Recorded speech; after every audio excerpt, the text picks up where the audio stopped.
On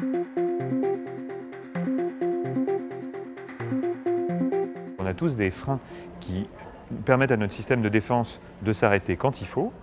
Dans le cancer, le souci, c'est que ces freins sont détournés par le cancer à son profit et va donc lui permettre d'éteindre les cellules du système de défense qui arriveraient pour l'éliminer, et l'immunothérapie va lever ces freins. Et donc votre système de défense redevient actif et tue les cellules cancéreuses. Le danger, c'est que malheureusement l'immunothérapie n'est pas spécifique. Si vous enlevez le frein, vous libérez tout le monde. Donc vous libérez les cellules anticancéreuses, mais vous libérez aussi certains globules blancs qu'on a tous, qui sont particuliers parce qu'ils sont capables de nous attaquer nous-mêmes, de se retourner contre nous. On appelle ces cellules des cellules autoréactives. Elles sont capables d'agresser notre propre corps. Ces cellules, normalement, elles sont totalement verrouillées, elles sont complètement freinées.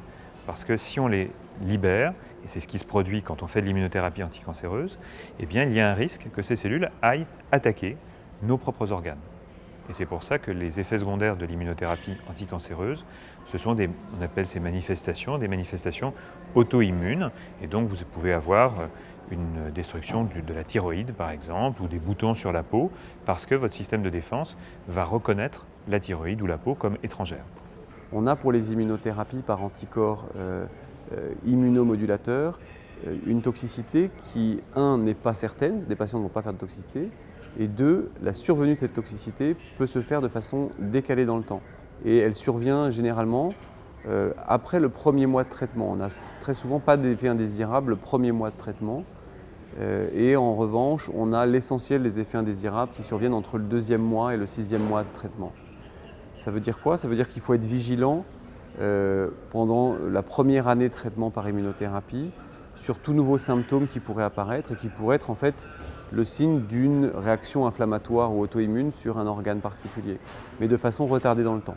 En cas de nouveaux symptômes, il est important que des patients qui sont sous immunothérapie ou qui auraient reçu une immunothérapie dans l'année qui précède puissent signaler à leur oncologue le fait qu'ils ont un nouveau symptôme qui est apparu et dans un contexte d'immunothérapie, se rappeler qu'on peut avoir donc cette apparition retardée des effets indésirables.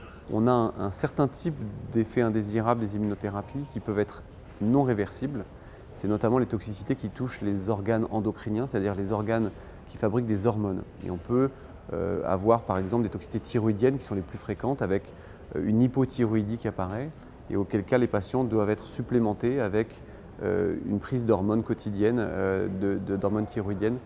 Donc il existe des médicaments pour compléter ça.